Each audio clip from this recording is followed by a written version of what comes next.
bonjour, je me présente en deux mots, je suis Yann Solo, Monsieur Solo plus exactement. Je suis directeur et Sales Marketing Manager de la chaîne 12 par sec. Et sur cette chaîne, on parle, comment dire, de films de science-fiction, de films de pas science-fiction, et un peu d'espace et d'astronomie et de science aussi des fois. Mais comme ces sujets-là, ça marche pas autant que les vidéos sur les films, je fais plutôt du film. Et merci d'ailleurs à tous ceux qui ont regardé ma dernière vidéo sur l'Islande. Et pour tous les autres, vraiment, je ne vous félicite pas. Ouais, je sais, je vous engueule un peu direct, mais de toute façon, je vous le dis, cette vidéo-là, c'est une vidéo qui va être désagréable. Pour vous comme pour moi. Et surtout pour moi. Et aujourd'hui, messieurs, je peux vous dire que je l'attendais celle-là. On parle d'Alien 4 ou Alien la Résurrection. Et vous allez voir qu'encore une fois, je vais hyper bien vous vendre le film. D'ailleurs, mon RIB est en description pour les virements. Allez, Chewie, punch!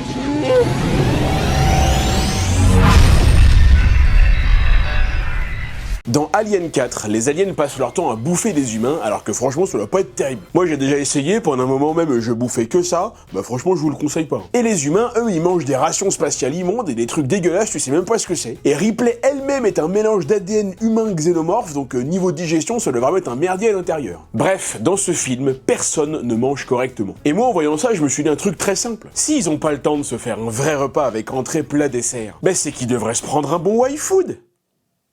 Et je déconne pas, parce que Y-Food, c'est pas un délire chelou, tu vas dire, c'est une vraie boisson repas complet quand t'as pas le temps de faire autrement. Et du coup, c'est bien pratique. Une bouteille, c'est 500 calories, jusqu'à 30 grammes de protéines, 26 vitamines et minéraux, et surtout, ça te cale, jusqu'à 5 heures. Tout ça sans te plomber l'estomac. Pour les aliens qui ont toujours la dalle, ça pourrait être pas mal. Je peux vous dire que quand je bosse sur mes vidéos toute la journée, et jusqu'à parfois 2 heures du mat pour écrire mes conneries, si je mange n'importe quoi ou que je saute un repas, je peux finir exactement comme un xénomorphe. Je suis irritable, je suis énervé, et je suis pas loin de vouloir tuer quelqu'un. Et Y-Food, c'est justement fait pour ces situations-là. T'es en déplacement, t'as pas le temps, t'as pas envie de te faire à bouffer, et tu veux juste quelque chose d'équilibré et nourrissant, soit tu bouffes du fast-food très mauvais pour la santé, soit tu bouffes un humain, soit tu te fais plaisir avec une vraie alternative à des prix abordables. Et Y-Food, ils font aussi des bars pour le format snack, tu vois. 185 calories, très peu de sucre, hyper bon. Ça te cale 2-3 heures et c'est facile à emporter. Si vous voulez tester, ils ont des packs découvertes bouteilles ou bars avec leur best-seller. Et en cliquant directement sur le lien en description ou en utilisant mon code, vous aurez 10% de réduction sur toutes vos commandes. Pour tous ceux qui ont déjà essayé, je pense que vous avez kiffé, Et pour tous les autres, ce serait peut-être bien le moment d'essayer. Je remercie beaucoup Y-Food et je vais peut-être même m'en faire un maintenant, tiens. Alors mesdames et messieurs, permettez-moi tout d'abord de répondre à une question qui m'a été posée dans les commentaires par moi-même. Mais au final, c'est lequel ton film alien préféré? Alors, si on met de côté les autres films qui sont pas vraiment des films aliens à proprement parler, mais qui se déroulent dans le même univers, à savoir bien sûr Titanic et Coup de foudre à Notting Hill, moi je vais vous dire, écoutez-moi bien parce que c'est moi qui ai raison. Je ne peux pas me tromper. C'est pourtant ce qui arrive toujours. Ferme-la toi. Déjà, mon préféré, c'est pas le premier. Alors, je reconnais qu'il y a une ambiance, bien sûr, c'est la découverte du truc, donc ça marche très bien. La scène du repas avec John Hurt qui se fait trouver le bide, c'est génial. Mais pour moi, je vous dirais que c'est à peu près tout. Quoi? Je l'ai dit sur internet. Je trouve que le film est plutôt lent, qu'il a mal vieilli, et que surtout, on voit pas grand chose. C'est pas pour rien que j'ai appelé ma vidéo sur ce film Alien, le monstre qui fait même pas peur. Je le kiffe, mais c'est pas mon préféré. C'est pas non plus le 2, Alien le retour en français. Je le trouve marrant, évidemment, mais assez fouillis. Alors j'aime bien le fait que la Weyland veut absolument récupérer l'alien quitte à tuer tous les autres membres. J'adore la mise en scène et la vision de James Cameron, comme d'habitude. Mais c'est vrai que cette fois, je trouve par exemple les seconds rôles assez limités. Le côté armée US qui tire dans le tas, ça fait un peu cliché. Et la petite Newt là, j'en ai rien à foutre. C'est pas pour rien que j'ai appelé ma vidéo sur ce film Aliens le retour, ils reviennent et ils ne sont pas contents. D'ailleurs, en voyant ça, je me suis dit, c'est vraiment un titre complètement à chier. Il faudra vraiment que je le change. Proposez-moi des titres de vidéos en commentaire parce que franchement, je sais pas quoi mettre. L'une de vos propositions deviendra peut-être le titre de la vidéo. Et ça, c'est cadeau. C'est pas le 3 non plus, Aliens 3 ou Alien Cube, je sais pas. Alors, j'aime bien l'ambiance monastère-prison, les décors crades, les plans subjectifs de l'alien dans les couloirs, mais j'aime pas vraiment le côté dépressif du film, quoi. Ripley, elle est fatiguée, elle en a plus rien à foutre, y a pas vraiment d'évolution de son personnage, y a rien de vraiment héroïque, quoi, tu vois, y a rien d'épique. Le casting, on s'en fout complètement, à part peut-être Charles Dance, que j'aime beaucoup. En plus, ça crève à la fin, alors vraiment non, c'est un non. C'est pas pour rien que j'ai donné aucun titre à ma vidéo sur ce film, parce qu'en fait, j'ai pas fait de vidéo sur ce film. Et et d'ailleurs je pense que j'en ferai pas du tout. Par contre, mon petit doigt me dit que PH de la chaîne Le Point de Genius va bientôt s'en charger. Non, moi je vais vous dire, mon film Alien préféré, contre toute attente les gars, eh ben c'est le 4, Alien Resurrection. Et il y a aucun rapport avec le fait que ce soit le seul que j'ai vu au cinéma. J'adore le style de Jean-Pierre Jeunet, je trouve que ça va hyper bien au film. Alors bon, en fait je dis ça alors que je me fous complètement de ces autres films. Bon, Amélie Poulain c'était bien, mais je trouve hyper cool de l'avoir choisi lui pour réaliser un Alien. Avec sa lumière jaune là, ses gros plans sur les personnages qui ont des gueules cheloues et cassées là. Je les trouve tous géniaux. Pour moi, c'est le film Alien avec les seconds rôles les plus barrés. Alors, l'histoire est un peu chelou, c'est vrai que je suis pas dingue du nouveau personnage de Ripley qui a un peu des super pouvoirs, tu vois. Vu que cette fois, c'est pas la Ripley des autres films, puisqu'Hélène Ripley meurt à la fin du 3 en se jetant dans le feu, en se sacrifiant car elle a un œuf d'alien dans le ventre. Tu vois, par exemple, ça aurait peut-être été sympa de le mettre avant le spoiler, pas après. C'est un petit conseil pour la suite, quoi. Et donc, dans ce 4e opus, qui se passe 200 ans après le 3, la Weyland-Yutani n'existe même plus, elle a été rachetée par Walmart. Hélène Ripley est un clone fabriqué à partir de son sang récupéré sur la planète où elle est morte. Elle est donc en quelque sorte mi-humaine, mi-alien et remi-humaine derrière. Et c'est justement en ça que le film est intéressant, parce que c'est un petit peu le seul qui nous propose autre chose. Alors, je sais très bien qu'il doit y en avoir un tas parmi vous qui trouvent ça proprement à chier, et je vous comprends. Mais n'empêche qu'il y a quand même des scènes marquantes, quoi, tu vois, c'est hyper inventive, je trouve. La scène des aliens qui nagent sous l'eau, tu vois, c'est une pure idée. Les clones ratés, là, c'est grave dégueulasse, tu vois. Et il y a plein d'autres scènes de ouf aussi dont on va parler après. Et surtout, putain, alors, je sais pas vous, mais moi, j'ai carrément kiffé l'alien blanc à la fin, là, le newborn, en mode croisement entre un xénomorphe et un humain. Il y a un côté hyper dérangeant, quoi. C'est le premier alien avec des yeux. Et quels yeux, quoi, il est hyper vénère. Il a l'œil du chibre. Du tigre. Du tigre, oui. Bon, de toute façon, tous les aliens dans tous les films, ils ressemblent à des chibres, ça c'est pas un secret. Hein. Et puis voilà, je sais pas, je trouve que ce film, il est audacieux. Je le trouve original et surtout très cinématographique. C'est le vilain petit canard de la saga et c'est précisément pour ça qu'il compte. Et puis je sais pas, le casting il fonctionne à mort, tu vois. Je veux dire, il y a souvent il y a des clichés qui sont nuls, mais là c'est des clichés qui sont bien. Un peu. Il y a des gueules quoi, il y a Ron Perlman, l'homme qui lâche des caisses. On retrouve aussi la jeune Winona Ryder. Dans ce film, elle s'appelle Anna Lee Cole. Donc en français, ça fait l'appel de l'anal Lee, tu vois. Non, mais ça va rien dire. Laisse tomber. Non, ça fait bizarre. On a Dominique Pinon aussi, un petit peu l'acteur fétiche de Jean-Pierre Jeunet, qu'il avait déjà fait tourner dans Délicatessen et La Cité des Enfants Perdus. D'ailleurs, Ron Perlman avait aussi joué dans La Cité des Enfants Perdus. Après voilà, je vais pas citer tous les seconds rôles parce qu'il y en a plein et je les kiffe tous. On a Brad Dourif par exemple, la vieille saloperie de Grima langue de serpent dans Le Seigneur des Anneaux. On a Leland Orser. Alors lui, il a joué dans gavé de films. Independence Day, Seven, Le Soldat Ryan, Pearl Harbor, Taken et j'en passe. Ah, il a joué dans J'en passe aussi. Non, là je parle pas du film, là, c'est juste l'expression. D'ailleurs, ce mec-là, dans la vraie vie, c'est le mari de Jane Triplehorn, Jeanne Triple Klaxon, la meuf de Waterworld. Vous vous rappelez ça? Eh oui, le monde est petit à Hollywood. Hein. J'espère que vous kiffez les petits potins comme ça. Et un jour, je ferai une vidéo que de ça. Enfin voilà, il y a plein d'idées dans ce film. Moi, je vous dis, hein, on n'aurait pas eu un film pareil avec un réalisateur différent. Putain, mais quelle phrase de merde, je viens de sortir là, faut vite que je me rattrape, dépêche-toi, Solo.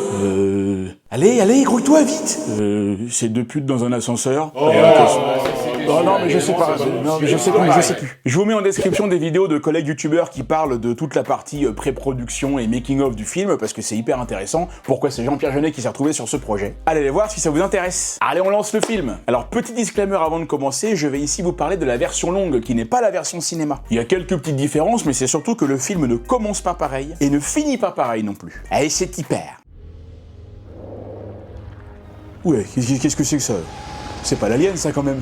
Ah ouais. Oh putain, les effets spéciaux là, alors là... Allez, on en a pas trop parlé, mais alors par contre ça a bien vieilli ça. Je sais bien qu'on était en 1997, mais bon, il y a quand même des limites. Putain la vache, quand on dit une date qui commence par 1900 quelque chose, mais j'ai l'impression que c'était il y a carrément longtemps. Bah tiens, fais-toi écraser, tiens. Ouais, t'avais qu'à être mieux animé. Mais c'est vrai, attends, avec une animation comme ça, ce truc-là, ça méritait pas de vivre. Le type essuie la petite bouillie d'insectes dans sa paille, et oh, génial. Mais c'est tellement exactement ce que j'aurais fait. Vous voyez, c'est ça que j'aime bien avec les films aliens. On peut vraiment s'identifier aux personnages, parce qu'ils font vraiment des trucs réalistes, tu vois, ils font des trucs qu'on aurait pu faire nous-mêmes. Moi, je le fais tout le temps, ça. Je le fais beaucoup avec mes crottes de nez, moi. Puis des fois, je me trompe, j'aspire. Allez, c'est hyper Alien, la résurrection. Accrochez-vous, ça va faire mal. Allez, nous voilà à bord de l'USM Auriga, un vaisseau de recherche médicale militaire, avec le petit thème alien, là, et les deux notes qu'on kiffe bien. Ça me fait toujours kiffer de voir qu'il suffit juste de 2 notes pour te foutre un peu les boules là et installer une bonne ambiance de suspense. Ah bah c'est pas John Williams, c'est Steven Spielberg qui vous diront le contraire. Hein. Eh oui, comme quoi les choses simples sont toujours les meilleures. Prenez Pam Beesly par exemple dans The Office, bah elle est très simple. Eh bah c'est elle la meilleure. Et là on découvre un clone d'Ellen Ripley qui est cryogénisé en quelque sorte. Et donc bah qui est à poil, hein. Et tous les scientifiques qui sont à côté et qui la mettent bien comme des enfoirés. Et regardez, on voit cet été. Ouais. Non mais arrêtez, c'est un clone, merde. Ah, salaud de scientifiques qui en profitent toujours là. Ah, je les déteste. Refais le voir un petit peu vite fait là. Ah, tiens, regarde-le. C'est pour qu'on voit si c'est bien elle. De toute façon, les cryogénisés peuvent pas nous voir. Hein. T'as bien raison, là. Profite. Et là, qu'est-ce qu'ils font les enfoirés là? Qu'est-ce qu'ils font là? Qu'est-ce que vous faites là? Ah, ils répondent pas. Ils répondent pas. Hein. Ouais, raconte pas là. T'as vu, c'est fou. Et là, wouah, ils sont en train de prélever l'alien du corps de Ripley, le Chestburster. Et oui, c'est le nom du petit truc là. Hein. Chaque stade d'évolution de l'alien a un nom. Il y a d'abord le facehugger, hein, le câlin au visage, hein, qui ressemble à une espèce d'araignée dégueulasse là. Il y a une bonne petite scène avec les facehuggers dans Alien Romulus. Ensuite, le Chestburster, le déchire-poitrine, qui ressemble à une sorte de petite bite avec des dents là, et qui est surtout hyper rapide. Et ensuite, le xénomorphe, hein, qui a la forme adulte qu'on connaît le plus. Allez, vas-y doucement là, tu sais faire, là, y a pas de problème. Faites attention. Oui, bah évidemment qu'il va faire attention, connard. Tu crois quoi? Qu'il va faire exprès de faire n'importe quoi? Putain, sérieux, mais ce genre de phrase, quoi. Allez, il chope la petite merde, il referme Ripley, qui se réveille et qui défonce le chirurgien. Le chir. Ah, le chir, on dit le chir, tu sais. C'est plus cool, ça fait plus professionnel, cool, tu vois. Gay. Bon, bah écoutez, Ripley va bien, voilà, sa cicatrice cicatrise. Le chirurgien en chef demande si tout se passe bien, et puis bah y a son collègue qui dit non, y a pas de problème, on n'a pas besoin de vous. Bah attendez, je vais quand même vérifier, on sait jamais. Mais y a pas besoin. Oui, mais bon, c'est quand même moi le chef. Ok. Et c'est pour ça que j'aimerais bien être chef, moi. Il faut être chef, hein. De toute façon, pour pouvoir faire des trucs comme ça dans les entreprises, il faut être chef. Parce que sinon, t'es emmerdé. Alors, tu vas passer me voir dans mon bureau, toi? Eh ouais, mais en fait non, même si t'es le chef, t'as pas le droit. Eh oui, abruti, t'es tombé sur plus fort que toi là. T'as que ce que tu mérites, tocard. Sauf que là, y a les gardes qui arrivent et bam! Oh la vache, ça doit faire mal ça. Un bon coup de jus dans la tronche. Mais Ripley, elle est à peine sonnée, tu vois, non, elle est résistante, hein, la demoiselle. Et ça va pas du tout plaire au général, qui veut tout de suite tuer Ripley pour ne pas avoir de problème. Alors que clairement, là, s'ils étaient pas trop cons, ils sauraient que c'est pas Ripley qu'il faut tuer, mais peut-être que c'est l'alien, bande de cons. Attends, ils sont pas au courant que le truc peut tuer absolument tout le monde sur le vaisseau? Personne n'a jamais entendu parler de ça? Si, j'en ai entendu parler, moi. Ah bah quand même, il me semble. Identification, s'il vous plaît. Nouvel essai. Merci, général. Putain, mais est-ce que c'est pas le système d'identification le plus pourri qu'on ait jamais vu de toute l'histoire du cinéma de science-fiction? Oh que oui. Déjà, quand tu le fais une fois, t'as bien l'air d'un con, mais en plus, quand ça marche pas du premier coup et que tu dois le refaire, là, y a pas mieux pour passer pour un énorme bouffon, là. Et ça, vous voyez, c'est une idée qui vient directement du cerveau de Jean-Pierre Jeunet. Qu'est-ce que je vous disais? Ce type est un génie. Et donc là, bah, encore une fois, hein, on voit que les types se foutent complètement de Ripley et ne veulent qu'une seule chose, récupérer l'alien. Parce qu'en ce qui me concerne, le numéro 8 n'est plus qu'un emballage perdu.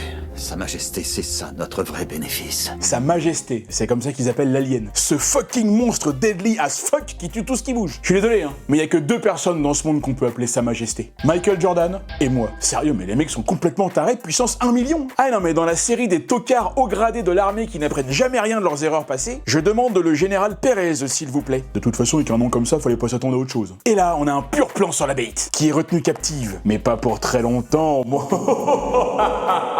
Oui, bah, c'est le principe du film. C'est-à-dire que si elle reste là-dedans tout le film, clairement le réalisateur il a pas compris le concept de la saga. Allez, c'est parti, la team des bras cassés débarque sur le vaisseau. Je kiffe ce plan, il est cool. Voilà, ça marche toujours des personnages qui attendent là comme ça derrière une porte qui s'ouvre.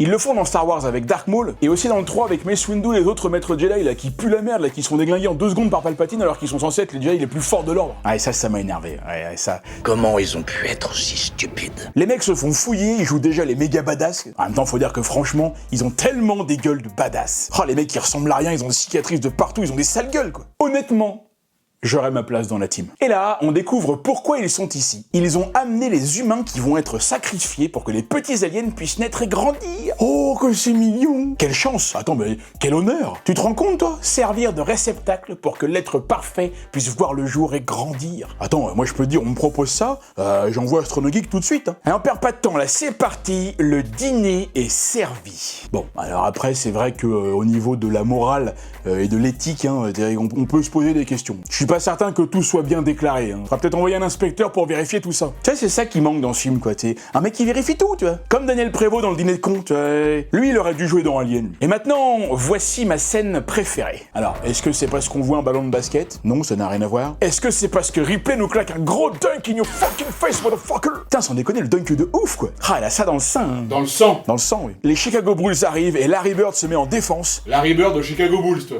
Bah après, c'est de la science-fiction, hein. Mais Larry, il arrive pas à choper le ballon, là. Bah après, c'est pas étonnant. Larry Bird, il a jamais su défendre. Bon, là, il essaie de faire un contact rapproché, mais plat et pouah. Eh oui, mais ça, c'est les risques du métier. Hein. Bon, normalement, il y a peut-être un petit peu faute quand même, mais bon, l'arbitre laisse jouer. Passe décisive, attention à l'écran, et paf. Ah bah non, écoutez, elle a rien du tout. Pourtant, je crois bien qu'il y a eu contact. Ouais, hein. oui. Et attention à la contre-attaque. Pouah. Et voilà, elle a éliminé 3 défenseurs sans problème. C'est pas trop bien de la chercher, et alors là, mes amis, regardez bien ce qui va suivre. Attention, c'est réalisé sans trucage. Et oui, Sigourney Weaver a bel et bien réussi ce joli move. Et le truc encore plus ouf, c'est qu'elle l'a fait du premier coup. Arrête, tu déconnes. Vous me croyez pas? Regardez l'extrait du making-of.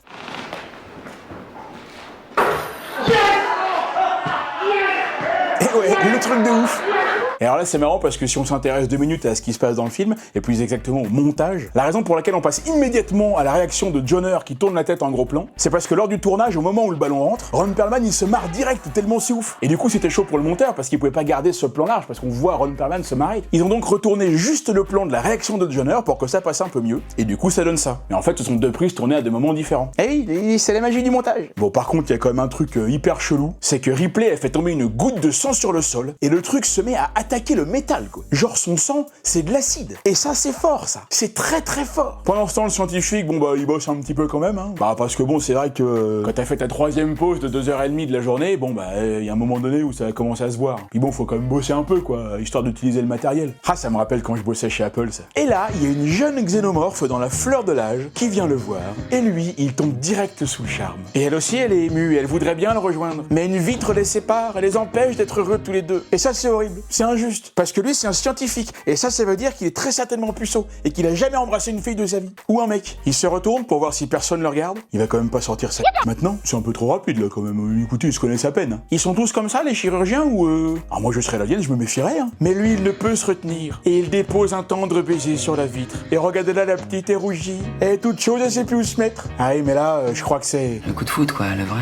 Eh oui, c'est peut-être le début d'une belle histoire. Sauf que là, la petite, elle s'énerve. Elle est pas contente. Non, il va trop vite, là. Non, ça se fait pas. Ça. C'est pas des manières, attends. On fait pas ça lors d'un premier enquête avec un alien. Dis, c'est pas une xénomorphe facile. Hein. Elle compte pas se laisser faire. Hein. Elle a pas envie qu'on la prenne pour une xénomorphe couche-toi là. N'empêche, c'est quand même un peu un truc de ouf, là. Putain, mais à quel moment tu peux avoir envie d'embrasser un truc comme ça? Autant embrasser un Wookie. Mais on peut arranger ça. Bien sûr. Ça te ferait pas de mal d'ailleurs. Ok, je suis chaud. Je suis sorti avec une portugaise. Non mais sérieux, le mec, il est plus que zoophile, il est xénophile. Enfin non, en fait, xénophile, ça existe. C'est celui qui est attiré et qui éprouve de la sympathie pour tout ce qui est étranger, ce qui vient de l'étranger. C'est l'inverse de xénophobe. Moi, je le suis, moi. Xénophile. Non, xénophobe. Xénophile. Oui, non, xénophile, xénophobe. Oui. Non, là, le gars, il est carrément xénomorphophile. C'est hyper rare, ça. Il n'est qu'une personne comme ça tous les 12 000 ans. Non, mais comment tu le sais, ça? Bah, j'ai demandé à ChatGPT. Bah, il se trompe jamais, hein. Jamais. Ha! Tu parles, ouais. Alors, je sais pas si vous l'utilisez un petit peu, mais s'il y en a un qui peut rivaliser avec moi dans le domaine de l'à peu près, c'est bien lui.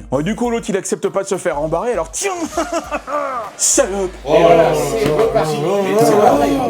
Mais bon, quand même, elle pourrait l'accepter. Alors l'autre, il est puceau, c'est un peu sa dernière chance. Hein. Bon, écoutez, je vais accélérer, hein, parce que là, je crois que je passe beaucoup trop de temps sur ce truc-là et ça sert à rien.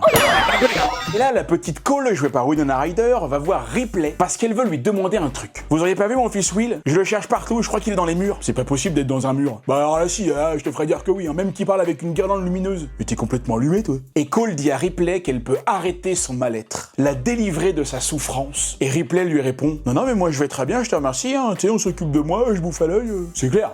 Tout se passe bien pour elle, pour l'instant, elle a pas tellement de raison de se plaindre. Hein. Par contre, si tu pouvais leur dire de m'apporter un oreiller pour dormir, parce que là, sinon je vais me choper un torticolis. Hein. Mais le problème, c'est que Cole n'avait absolument pas le droit de venir voir Ripley. Elle est entrée dans une zone interdite. Et du coup, c'est la peine de mort pour toute l'équipe. Que vous le sachiez ou non, vous avez embarqué un terroriste à bord d'un engin militaire, et ça mérite une seule punition. Vous allez tous griller avec elle. Eh mais ils déconnent pas les militaires, hein, on le sait. Par contre, on peut applaudir Cole pour avoir trahi tout le monde et avoir mis toute l'équipe dans la merde. Alors, t'es fier de toi, chienne? Hein, chienne? Espèce de chienne. Ça va, chienne? Bon bah ça va, on a compris là. Ouais, mais bon, elle va faire tuer tout le monde, là. Sauf que les gars, ils vont pas se laisser faire. Et attention, let's dance.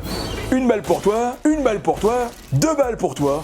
Oh, ça c'est sympa, hein. Il est d'humeur généreuse, le Christy. Et bam, c'est déjà fini. Ah, c'est allé vite. Bah oui, mais qu'est-ce que vous voulez, c'est encore et toujours à cause de ces cons de garde PNJ qui ne servent à rien. Il y en a des millions comme ça dans les films à Hollywood. Bon, ils sont où les aliens, là? Parce que bon, c'est quand même un petit peu leur film, et pour l'instant, ils en foutent pas une. Ah, mais ils sont bloqués dans leur cellule aussi, là. Il faudra qu'ils sortent. Et soudain, ils ont l'unité. Ils sont 3, et ils se rendent compte qu'ils n'ont pas besoin d'être 3. 2, ça suffit. Et ça, par exemple, les To Be Free l'ont bien compris, hein.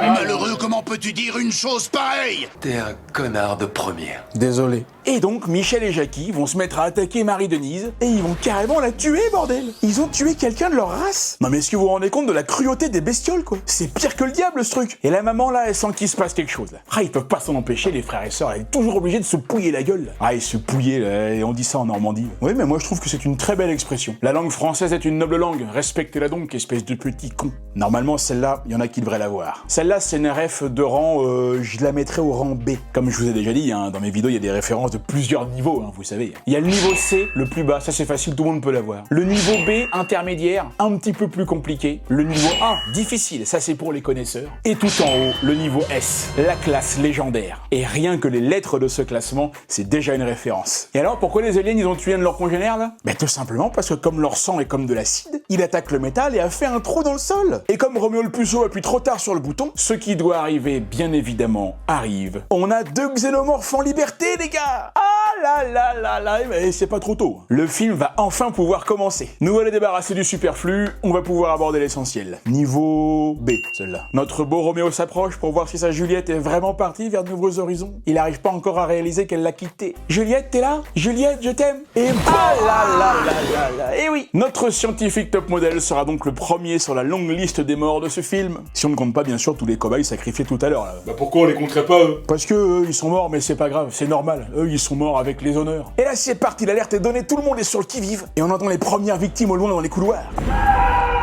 À moins que ce ne soit simplement qu'une petite réunion amicale sur le thème de la fustinière. Bon, là, pour vous, les gars, ça sent le roussi, là. Je vous conseille vivement de vous débiner. Celle-là, niveau A. Allez, évacuation! Alerte générale! On évacue, on évacue! Vous avez vu, c'est ouf, ils sont des dizaines, il y a je sais pas combien de soldats, et ils vont même pas essayer de tuer les aliens. Tout le monde se barre direct. Ils savent déjà qu'ils peuvent rien faire. Et là, du coup, ça nous rappelle la phrase de Gandalf dont j'avais parlé justement dans la vidéo sur le Seigneur des Anneaux. Cet adversaire est plus fort que vous.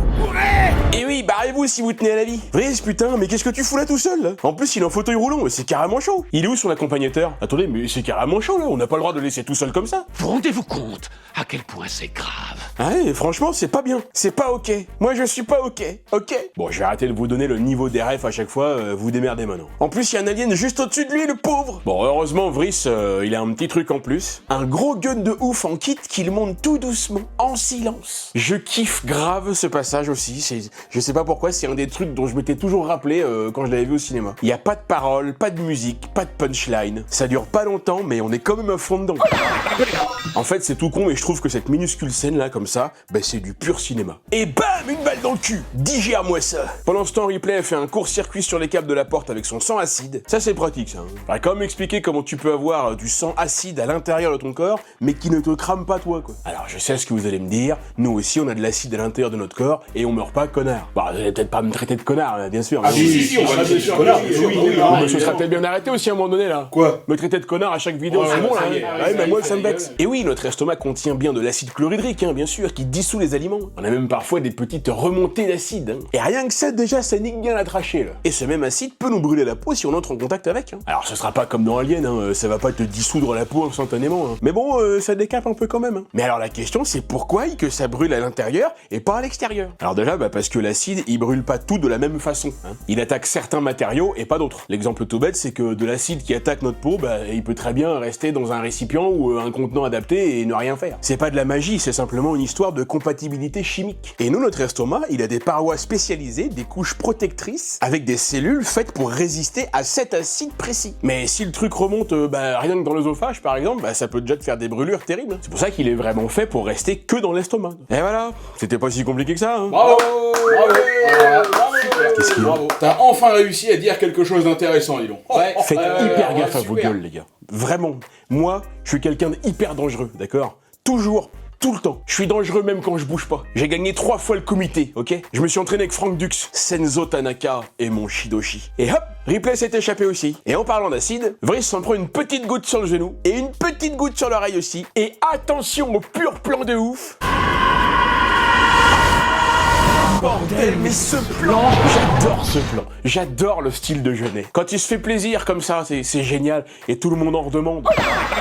Allez, tous les soldats se barrent dans les capsules de sauvetage. Sauf que regardez qui vient se joindre à eux. Bonjour tout le monde, il reste une petite place ?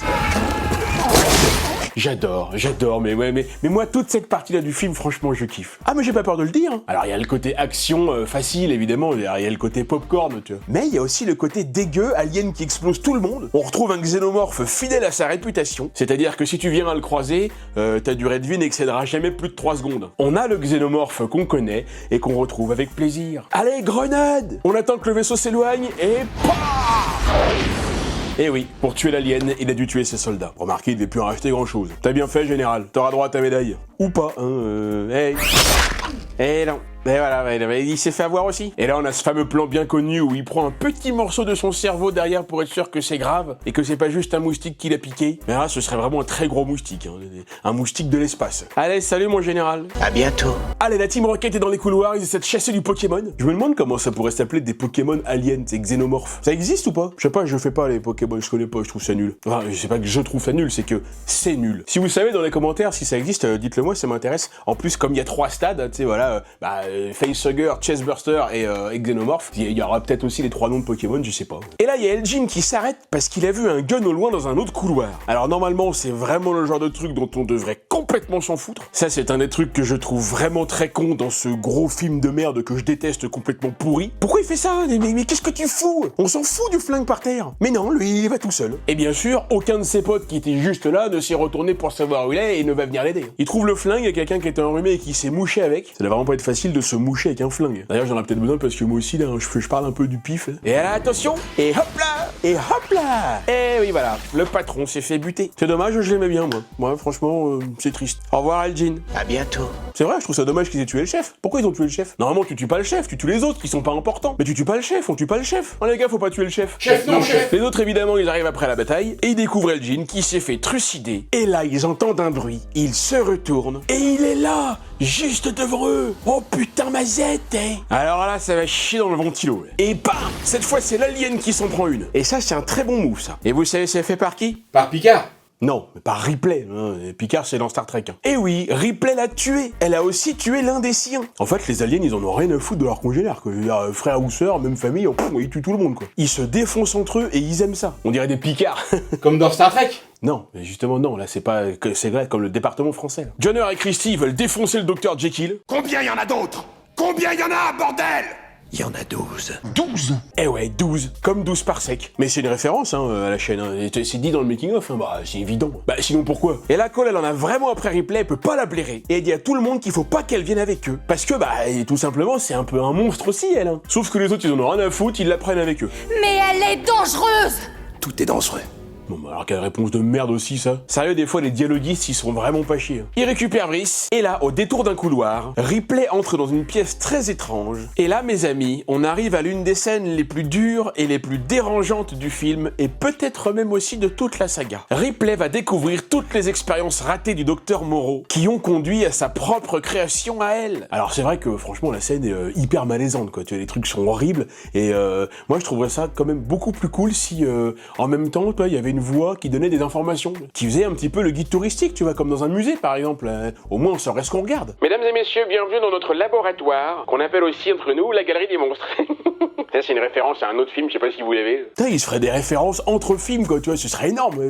Franchement, je sais pas pourquoi ils me demandent pas d'écrire les scénarios et les dialogues de ces films-là. Alors tout de suite sur votre droite, vous avez Bernard le Calamar. C'est une fusion de première génération. Bon, on n'était pas complètement au point, mais bon, on a voulu essayer quand même. Ouais, mais c'est ça aussi le risque quand t'es pas prêt, tu vois. Faut pas te précipiter parce que après tu fais n'importe quoi. Sur votre gauche, vous pouvez voir Marjo les Chicots. Bon, c'est un nom un petit peu bizarre, mais c'est vrai qu'on savait pas trop comment l'appeler celle-là parce que ça a pas vraiment donné ce qu'on voulait. Bon, après, c'est artisanal aussi, hein. À l'époque, on faisait ça à la main. Hein. Et oui, c'est vrai, faut quand même pas l'oublier ça. Les trucs sont horribles et les gars sont foirés, mais il y a quand même des circonstances atténuantes. Maintenant, il y a les ordinateurs et tout, il y a l'IA, mais avant, ils avaient pas tout ça. Il fallait se démerder tout seul. Ouais, enfin là, ils sont quand même en 2379. Oui, mais bon, le film est sorti en 1997.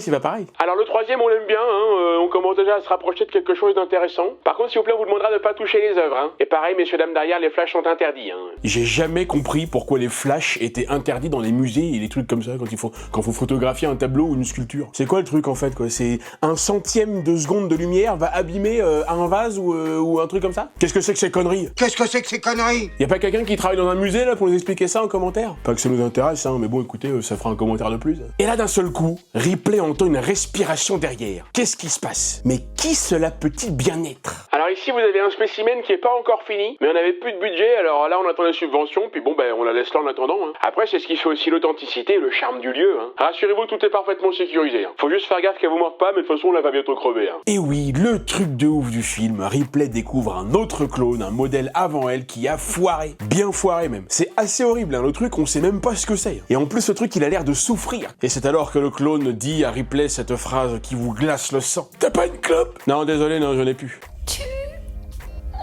Et oui, tue-moi, elle veut qu'on la tue, elle veut en finir. Et bien évidemment, cette phrase est aussi une référence aux autres films, puisque dans chacun des films, il y a un personnage qui va dire cette même phrase. Et là, Ripley, dans un élan de pitié, mais aussi de souffrance, achève le clone défectueux en lui cramant bien sa sale gueule de merde.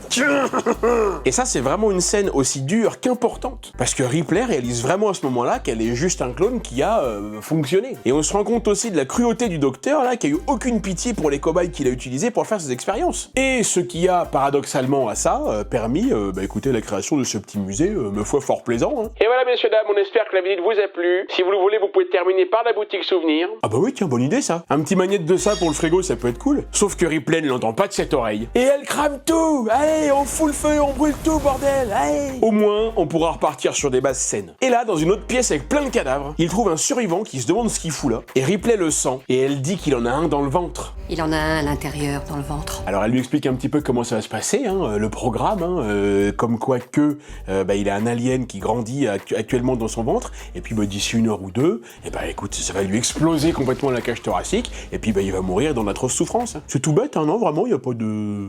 Hein? Qui êtes-vous?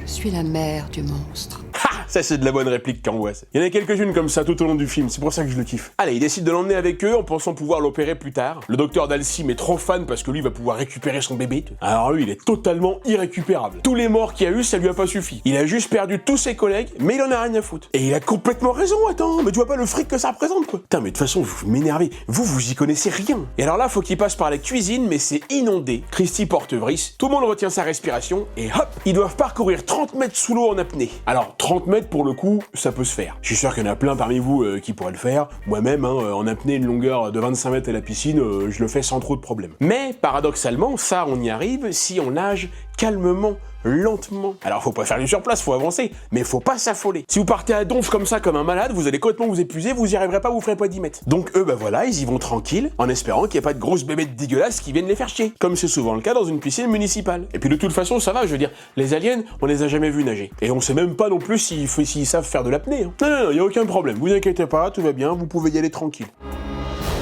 Qu'est-ce que c'est? Oh putain, ils sont là!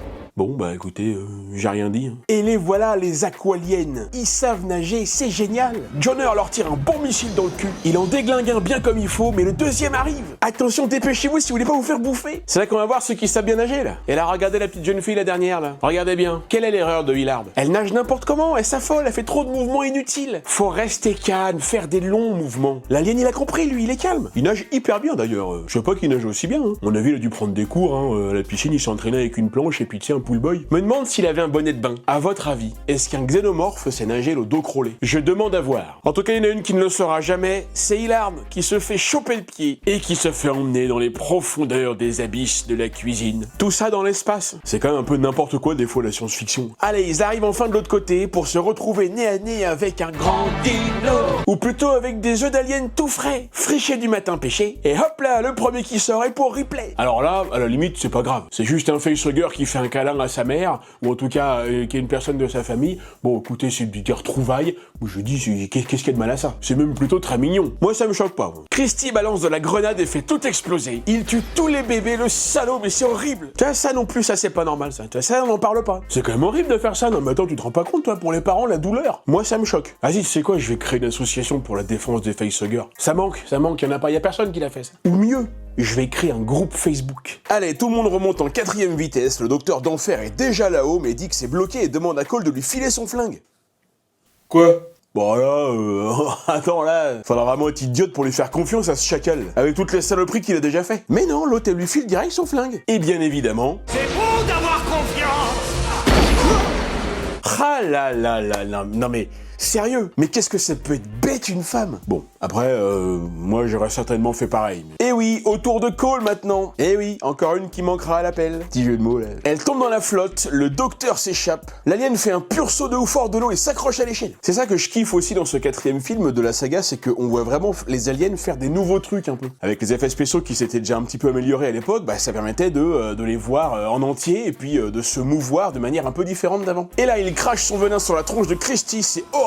Christy lâche l'échelle, mais Vriss la rattrape. L'alien lui chope le pied. Et là, c'est Jonner qui arrive à la rescousse avec peut-être le plan le plus cool de tout le film. Il s'accroche à l'échelle, se penche en arrière et c'est parti, yeah. J'adore ce plan, j'adore cette scène. C'est trop cool. D'accord, il y a un côté quand même pas mal what the fuck, mais ça reste hyper cool. Moi, j'ai carrément kiffé. Comme les Ladyboys en Thaïlande. Jonner arrive à flinguer l'alien, il se relève.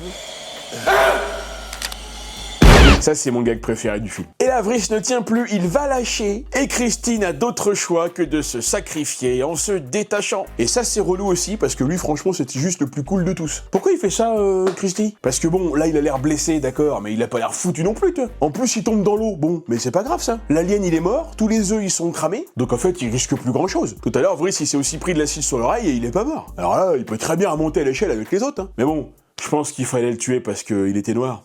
Enfin, il fallait le tuer parce que il faut que des personnages meurent, en fait. On est dans un film alien, hein, donc techniquement, quand tu regardes bien, il aurait même dû mourir beaucoup plus tôt dans le film. Déjà, dans les films d'horreur normaux, il meurt les premiers. Voilà, on est dans un film alien, il a beaucoup de chance d'avoir duré jusqu'à là. Allez, on continue, faut pas rester là, la porte s'ouvre, et regardez qui on retrouve. Anneli, dis donc. Mais vous étiez pas morte, vous, espèce de connasse? Oh, mais n'importe quoi, les petits mal polis comme ça à chaque fois. Les gars, c'est des références, là, évidemment. Ah oui, ça va, oui, tout à fait, d'accord. Elle est connue, celle-là. Et ouais, Cole est toujours en vie, alors qu'elle s'est prise une bastos dans le bide. Et évidemment, la question qu'on se pose, comment elle a fait pour survivre et comment elle a fait pour arriver jusqu'ici? Fais voir ta blessure, toi.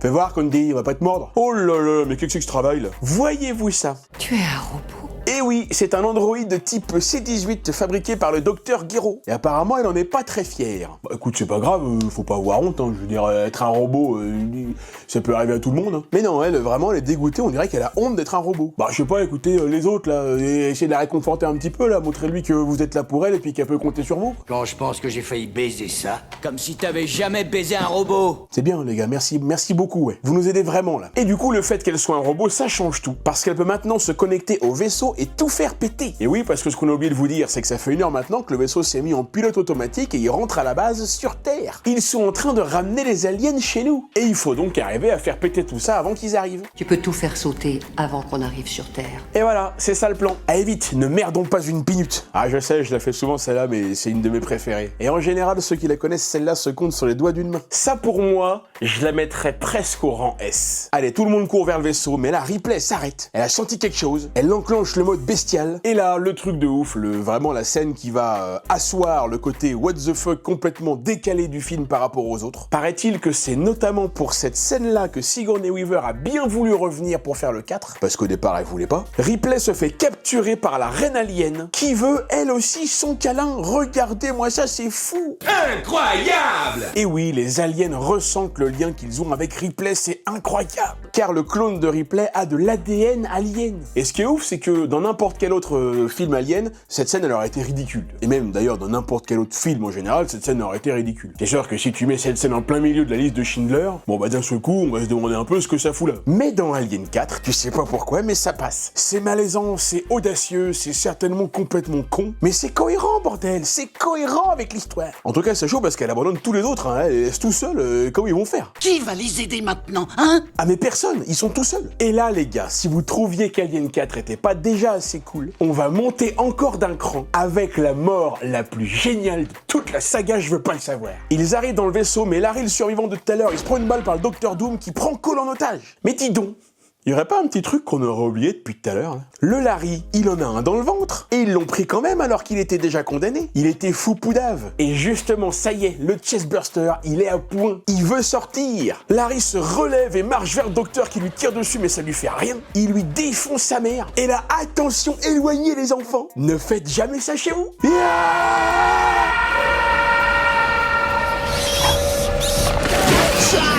C'est pas possible, c'est pas possible. Qui osera dire qu'Alien 4 n'est pas un film cool et jouissif? Que celui qui le conteste fasse un pas en avant. Et blah! Et voilà, le docteur Manhattan et Jerry sont morts. Deux de moins, il reste plus grand monde là. Bon, elle en est au replay là, elle fait toujours des papouilles à la reine là. Alors la reine, figurez-vous que là, ça va vraiment commencer à partir en live. Elle est sur le point d'accoucher, mais pas en mode elle pond des œufs, en mode humain, en mode mammifère. Elle est enceinte et elle va mettre bas. Non mais alors là, on a genre plein délire.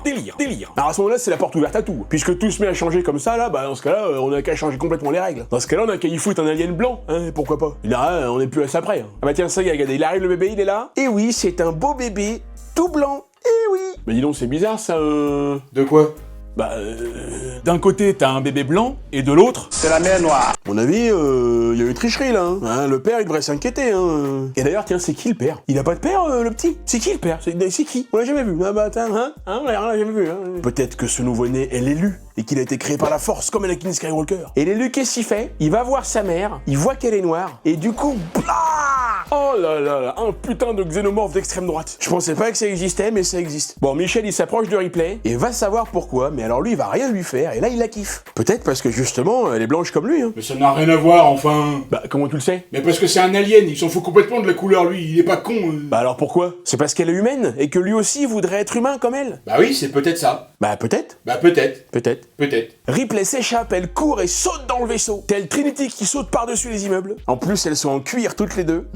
Ils peuvent enfin partir, mais bien sûr, comme dans tous les films aliens, il y en a encore un à l'intérieur. Di Stefano va voir dans la soute, mais Mimiche est là pour l'accueillir. Et chaud! Qui veut de la cervelle en bouillie de Di Stefano? C'est délicieux, on dirait du veau. Ils arrivent à fond dans l'atmosphère de la Terre, le vaisseau part en charpie. Ripley va voir ce qui se passe et retrouve son fiston qui s'amuse avec les invités. Lâche-la tout de suite! Eh ouais, mais là, elle est pas contente, là.